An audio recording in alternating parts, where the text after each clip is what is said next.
Well, welcome back to Spiro Avenue, and for the first time ever, welcome to Off the Curb, the solo show. We're going to have a lot of fun.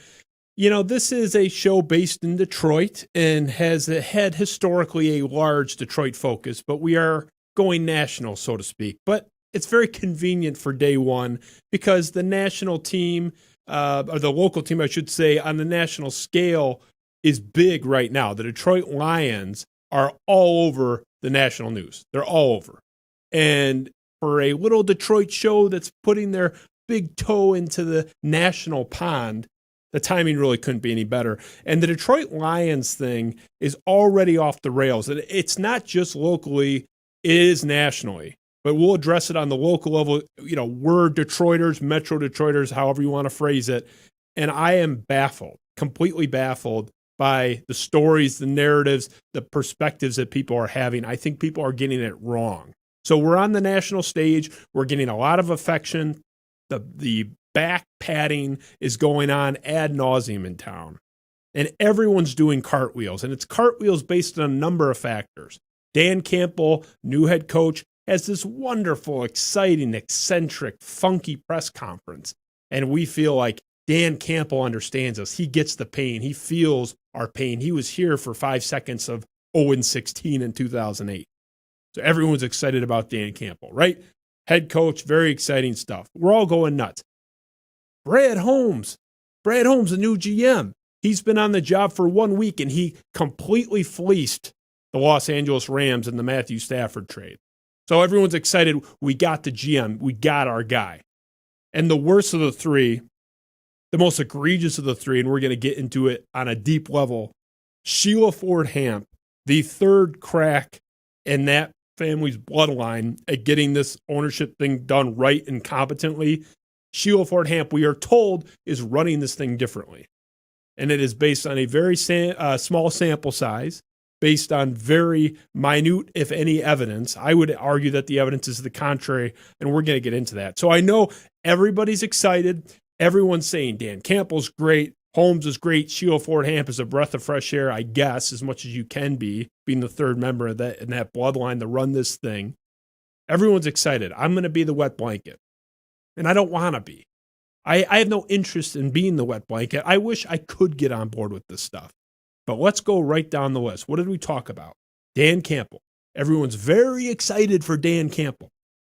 Easy to forget that he is a position coach that no one else even interviewed. No one asked to interview. So the other 31 teams in the league not only didn't hire him, they had no interest in hiring him. And you can talk about, he has experience because he was an interim head coach. That is the biggest asterisk. That doesn't count. He was an interim coach 7 years ago in Miami. You're not organizing training camp. You're not picking the roster. It's easy to be the substitute teacher that is the rah-rah fun guy and everybody loves you coming off a tyrant like Joe Philbin, or like we saw the players in Detroit loved Darrell Bevel on the heels of the Matt Patricia tyranny. So everyone's excited about Dan Campbell. He might be good. There's no reason to suggest that he will be. Blind faith. Let's move on to Brad Holmes. Everyone's celebrating Brad Holmes, the new GM imported from the Los Angeles Rams. The bottom line is he is a scout who has never run a building, has never run a department, has never run anything.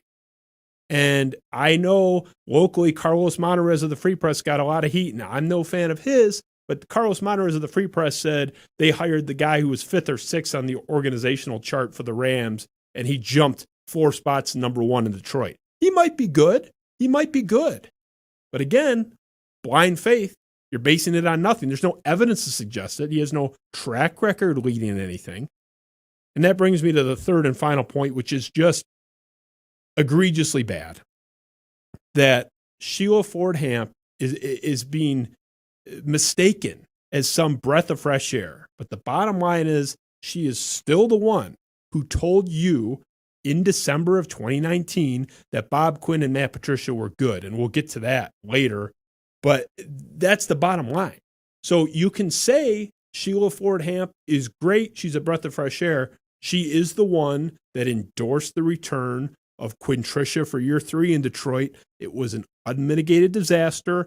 Anyone with 3 brain cells firing in their brain knew it was going to be a disaster. So right there, you have 3 pillars that this faith is built on. And there ain't one solid one out of the 3. So everywhere I look, this organization is being praised. And it's like how soon we forget the organization we're talking about. How soon we forget how excited most of you all were about Bob Quinn's draft, 10 months ago? When they had that, not even?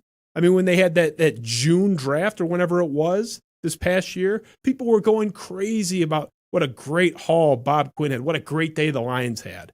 They wanted his head on a stake like 52 days later. So it's easy to forget what organization you're talking about. It's easy to forget how much you all loved Bob Quinn initially. Most of us did. How much we all loved Matt Patricia in Detroit initially. Most of us did, myself included. It's easy to take your eye off the ball and get wrapped up. And look, we could go through myriad examples in town and really nationally as well. The national level here in Detroit, it's like all over the place. But even on the national level, everyone's praising what the Lions are doing. So I'm not going to say I'm picking on this individual, but there was one individual, or has been all week, who has just been going off constantly, railing against any cynic about the Lions, saying the Lions have done everything beautifully, just perfectly in the last 10 days. Scott Anderson from 97.1 The Ticket here in Detroit, midday host. He is just a bucket, a barrel of wrong on this. Every point we talked about, the coach, the GM, the ownership, everything he has said this week has been wrong. And we're going to go through it and exactly why it was wrong. He starts off this week in the first of several just ridiculous comments that just make no sense and are provably false in some cases, objectively. He starts off by defending Sheila Ford Hamp in this rant. We'll start there. You have the Lions haters out there, and they're always going to say, well, same old Lions because the Fords, right? Mm-hmm. So let's go back and look. Sheila took over the team officially in June. At that time, the haters said that she wouldn't fire Quinn or Patricia because that they were owed too much money. There's no way they're going to get rid of that. They're not going to eat that kind of cash when there's still years left on the contract. They said she certainly wouldn't fire them during the season when it became apparent that they were actually going to be gone at some point. And then they were fired after Thanksgiving. Things happened quickly with Sheila. Okay, things happened quickly with Sheila. So Sheila Ford Hamp, the now third in line in this family's bloodline to run this team. Sheila Ford Hamp is getting praised by Scott Anderson, and this is not a rare take. This is a common thing out there, is getting praised for quickly expelling the Quinn Trish era, firing them mid-season, not even waiting to the end of the year. They cut that check to get rid of them. So we're crediting her for getting rid of them and absolving her for the fact that they're there in the first place. And how soon we forget. Everyone talked about this transfer of ownership that took place in June before this most recent season. Sheila Ford Hamp, on good authority from multiple sources, not mine, but from others, was basically running this thing for a full year in advance. And the evidence of that is in her quote in the December 2019 press conference announcing that Bob Quinn and Matt Patricia would be returning. This is not Martha Firestone Ford. This is not William Clay Ford Sr. From the grave. This is her direct quote, changing coaches would have been the popular decision, and we knew that. But as I say, we're doing what is right for the organization. That is Sheila Ford Hamp, December 17th, 2019. So Sheila Ford Hamp with Martha Ford, of course, but Sheila Ford Hamp in December of 2019, in the offseason leading into this previous year, sits in front of the media and says, the fans are wrong. I know it would be easy. It would be cathartic to blow out the whole regime. But this thing is on the right track. I'm not going to take the easy path. I'm going to take the right path. That wasn't Martha Firestone Ford. That was Sheila Ford Hamp. So just because the attorneys had not gotten together yet and processed the paperwork, it's clear who was driving the bus here. And even if you want to be defensive of the Fords and say that it was Martha Ford's decision, which I happen to know is not true, but even if you want to go there, at the very least, Sheila Fordham clearly endorsed it, endorsed the decision that was wrong on its face. This thing was obviously not working. And they set the rebuild back an entire year by waiting to act on it, because you had two guys running this organization that had every incentive to go all in and do stupid things like drafting Jeff Okudah third overall, a win now mode for an organization that had no business being in win now mode.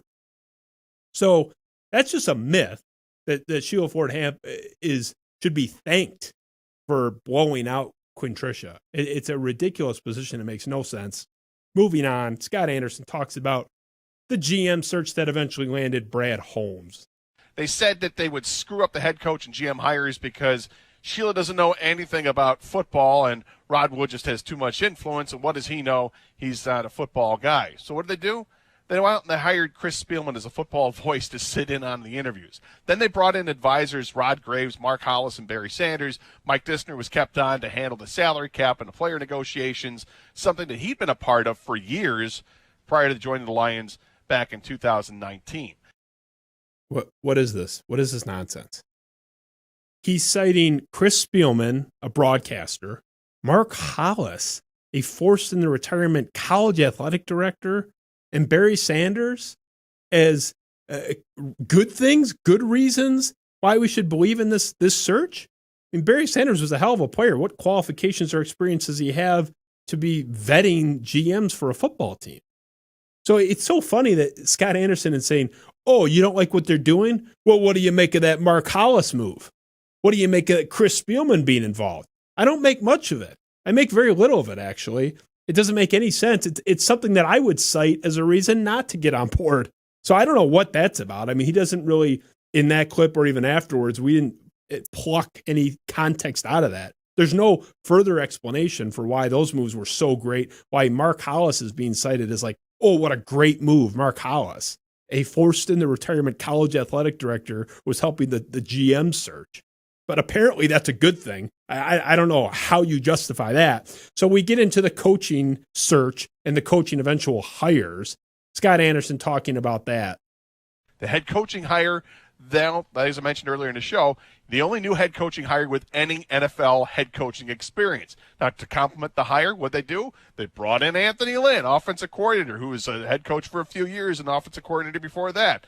Make up for the deficiencies that Dan Campbell has. On the defensive side, coveted D-backs coach Aaron Glenn gets the nod as defensive coordinator. Okay, again, citing things as positives that I would view and cite as negatives. We talked about Dan Campbell. To call him an experienced head coach because he was a babysitter half a decade ago for an organization in Florida that really didn't do anything with him anyway, it's preposterous. He's not an experienced head coach. It's the biggest asterisk on the planet. So stop saying that. It's a stupid comment. It doesn't make any sense. He's not an experienced head coach. And again, nobody even interviewed him. Nobody even was rumored to be interested in speaking with him. So you are like 3 degrees of separation away from having any competition for this guy. I'm not even sure if half the presidents in the league even know who he is. So again, he might work out, but you can't cite him as some home run. And he talks about Anthony Lynn. Oh, he went and got Anthony Lynn, the discarded head coach flop for the Chargers. Anthony Lynn as the offensive coordinator. Again, maybe it'll work, but what evidence do we have to work with? 1 year as an offensive coordinator, 5 years ago with the Buffalo Bills, they finished middle of the pack in yards. They were middle of the pack in almost every metric on the offense. So he has 1 year experience in the position he's in now, and the results were a C+. So far we have no experience and 1 year of experience with mediocre results, which moves us on to Aaron Glenn, who he is also defending as a great hire, defensive coordinator. This one, at least some other teams were apparently reportedly interested in interviewing him to be a defensive coordinator, which is more than we can say for Dan Campbell's position as the head coach. But at the end of the day, again, what are you building this on? You're telling us we're supposed to be excited and buy into this coaching group based on Dan Campbell, no experience. Anthony Lynn, 1 year mediocre experience. Aaron Glenn, no experience. Again, it might work, but you're basing that on nothing. It is a leap of faith. I'm okay with the wait and see approach, and that's where I'm at. I don't like these moves. It's not the move I would have made across the board, really. At Holmes, I'm actually okay with, but in terms of the coaching staff, not what I would have done, but I'm willing to say, okay, let's wait and see. So if anyone out there said, you know what, who knows, it's worth a shot, it'll be interesting if nothing else, I can get on board with that. I cannot get on board with this homerism. And again, it's not just Scott Anderson. This is not a Scott Anderson segment. This is like, he's actually the majority voice of this fan base regionally. I mean, not everyone in watching this show is from Detroit. That is the regional perspective. So he's a representative example. It's bad. And this thing just continues. He gets into Matthew Stafford. I don't know where he's coming up with this stuff. Scott Anderson talking about Matthew Stafford in this rant. Stafford will never leave. He's too comfortable stealing money. Well, wrong again. Stafford asked for the trade. Lions didn't fight him on that. Both sides knew it was time, and yeah, but they're never going to get anything of value for him, right? That was the next thing. What happened here? They just got 2 first-round picks. They got a 3rd-round pick, and they get Jared Goff. Okay, I don't know where any of this stuff is coming from. I really don't. I don't know what he's talking about. I talk about Detroit sports like every single day with a plethora, cornucopia, a very eclectic mix of people. And I have never heard anybody say, oh, Matthew Stafford is stealing money. He doesn't care. So that's like a total strawman argument. And then he says nobody thought that they would get anything of value for Matthew Stafford. Who said that? The worst opinion I saw was, oh, he might not get a first-round pick. He might get a couple of second-round picks, which is still, by the way, a significant value in a trade. I mean, 2 second-round picks has a ton of value. So I don't think anybody saw them bringing the haul back that they did, although even that comes with the caveat that they only got that haul because they took on the huge Jared Goff contract. So it's not even apples to apples with any other team that you'd compare the trade capital returning to. So, again, we're surprised maybe by the return. But nobody said that there was no value in Matthew Stafford. Nobody. He's just making stuff up. We'll finish here with him. He goes the haters are going to hate route, which is always the place you go when you don't have a real argument. Haters are going to hate. Scott? So when you look at it all, haters are going to hate, Doug. But their oxygen is waning by the second. Sheila and Rod have made monumental changes to the organization. And only time's going to tell, of course, if they work. But the tired lines of they don't care or they're cheap, it just doesn't fly right now. Okay, Lions haters running out of oxygen is just a hilarious concept. There is not a group on earth with more saturated with oxygen lungs than Detroit Lions haters, quote unquote. So this idea that, oh, they're Detroit Lions cynics are getting choked out by this offseason, it's just hilarious. And again, the skepticism of the Lions being unfounded is just bizarre to me. And he finishes with yet another straw man argument. I don't know what he's talking about. Whoever called the Lions cheap? The Lions have been fairly correctly accused of being incompetent. They have never been called cheap, to my knowledge. Again, I don't know where he's coming up with this stuff. And it's like Detroit fans are so desperate.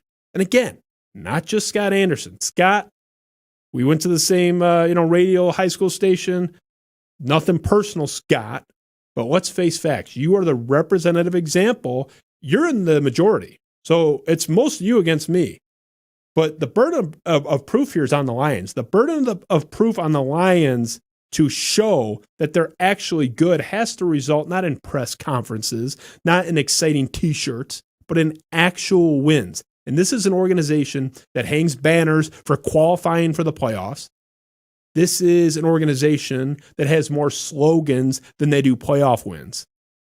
So everyone's so excited about the kneecaps and Dan Campbell, and they're already selling the T-shirts, right?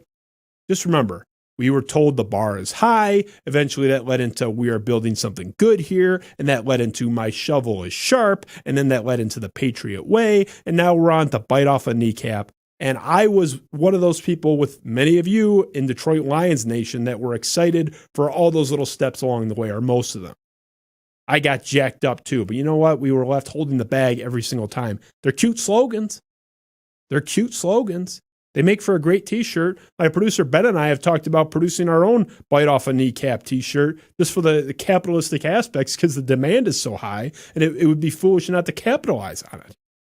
but there's no wins here. There's no actual success. And this idea that you're a cynical asshole for not buying into the Detroit Lions is just beyond me. I cannot believe people are falling for it again. Again, there's a difference between saying I'm going to take a wait and see approach to see where this goes and going completely into the positive bin and celebrating this like it's some grand achievement.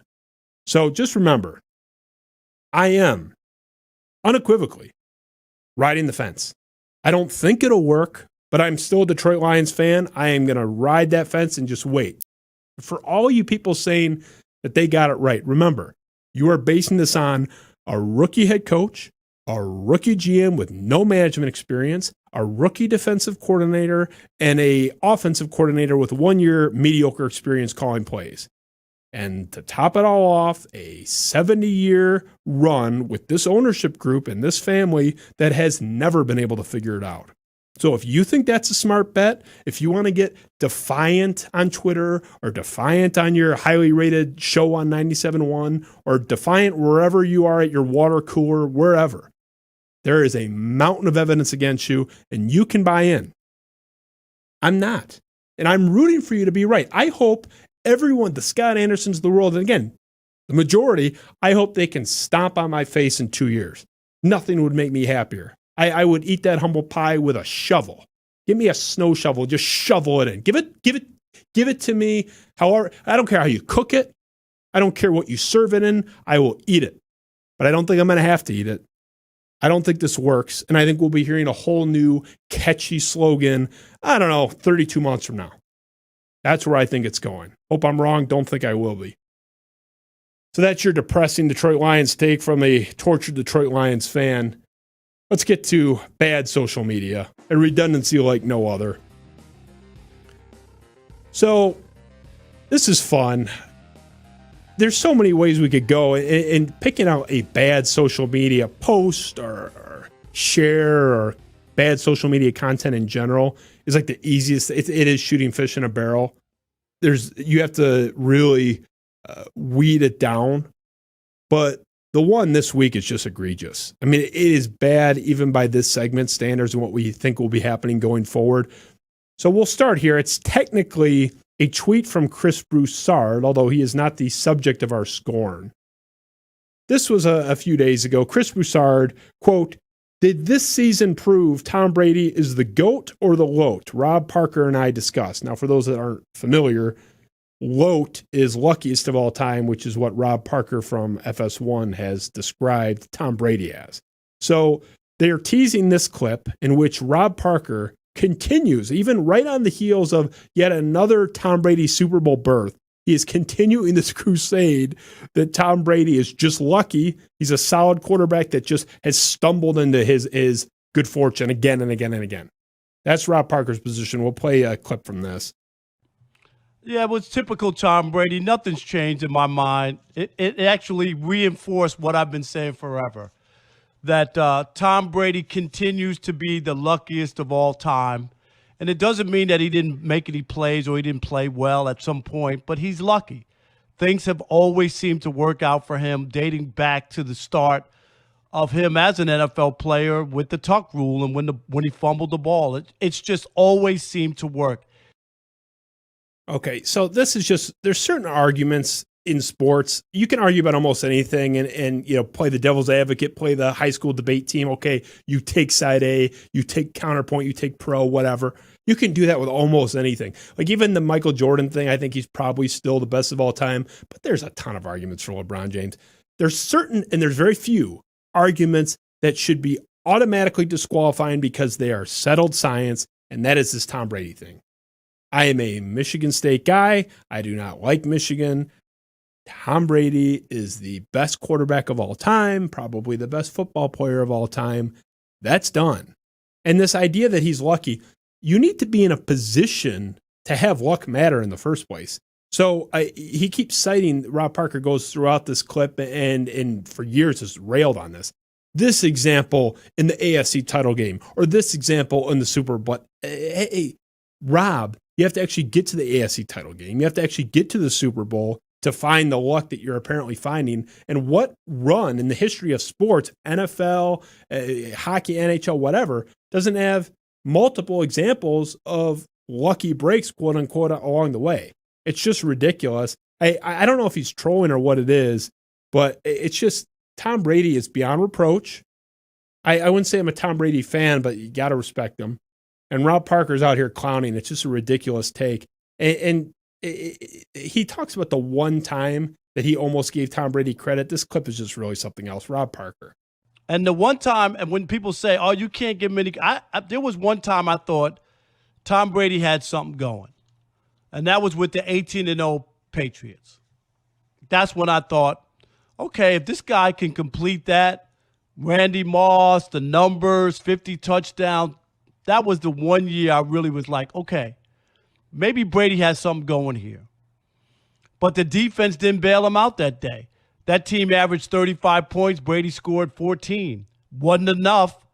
And the defense wasn't able to stop Eli at the end, and they wound up losing. Okay, my brain hurts. I mean, this is the brain pain, coach. This is unbelievable. The one time that Rob Parker almost didn't, but almost gave Tom Brady credit was when he went 18-0 and lost in a coin flip finish to a New York Giants team in the Super Bowl. Never mind the 6 titles, never mind the other half a dozen close calls. The one time that he almost gave Tom Brady credit was the 18-0 team. But even that 18-1 team, as it turned out, Rob Parker doesn't find that too impressive either. So at what point, if Tom Brady can't earn Rob Parker's coveted respect, I don't know who can. And again, I don't know. Skip Bayless doesn't believe a single thing he says. I believe that. I think he is a complete act entirely. I think Rob Parker actually believes this stuff, which I don't know what's worse, like being a fraud or just being off the reservation. But this position that he's taking is just ridiculous. And it has been for years. What has not been a ridiculous position of his for years, because it just happened today. Rob Parker, we talked about Matthew Stafford, we talked about Rob Parker. Let's merge the two. Let's get them married. Writes this article for Deadspin, which who knew Deadspin was even a thing anymore? It was news to me. Writes an article for Deadspin today, which was just one of the most ridiculous things I've ever read. Quote, this is the headline, quote, if Matt Stafford were a black quarterback, he would have been out of a job long ago. Talk about a double standard, end quote. We debated whether we were going to pull a bunch of excerpts and just blow up this ridiculous article piece by piece. We figured it was not worth your time or ours, but maybe you can just take my word for it, or if you want to take the plunge, by all means, go ahead.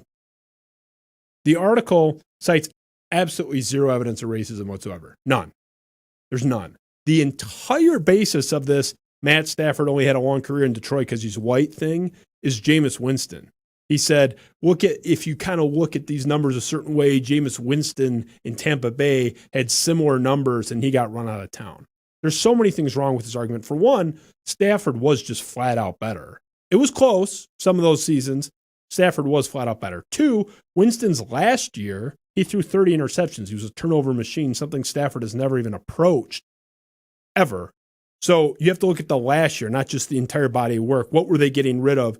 At the time, they were getting rid of the most turnover-prone quarterback in the history of the NFL, literally, objectively. The most turnover-prone quarterback in the long history of the game.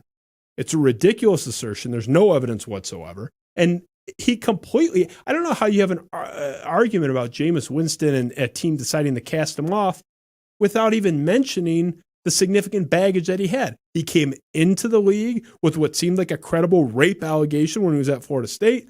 He came into the league with another issue where he's at the quad screaming at women expletives. That's something he admitted to, that no alleged about that.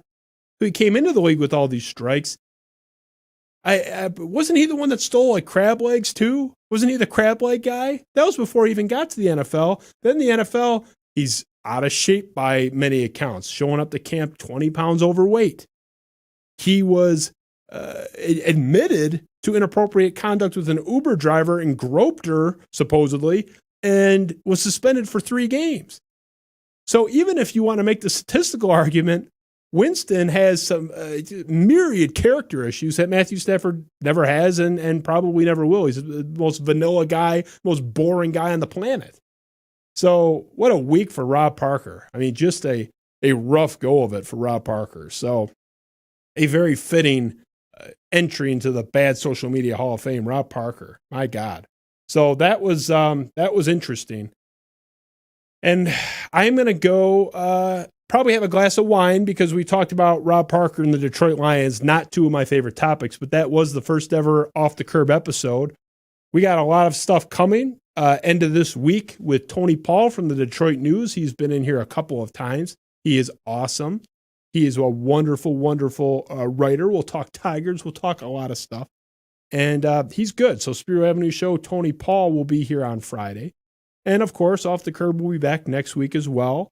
And I would be remiss if I did not mention our sponsor, the Smuggler's Son, Virgil's Vineyard, a strong ally of the Spiro Avenue force here. So they are the best. They are right next to me. All the guests of the Spiro Avenue Show get one of these bottles. So check them out at virgilsvineyard.com and hit up that promo code Spiro, S-P-I-R-O, at checkout for that 10% off. And again, high praise to Ben Augusta on the other side of the wall. Our producer does a bang-up job. We've had a lot of fun putting this together. It's going to keep rolling. So thanks to you all for watching. Thanks to Ben for doing a bang-up job on graphics, as always. A lot to come. We'll be back. Thanks. Spiro Avenue, Off the Curb, Episode 1, in the can. Thank you.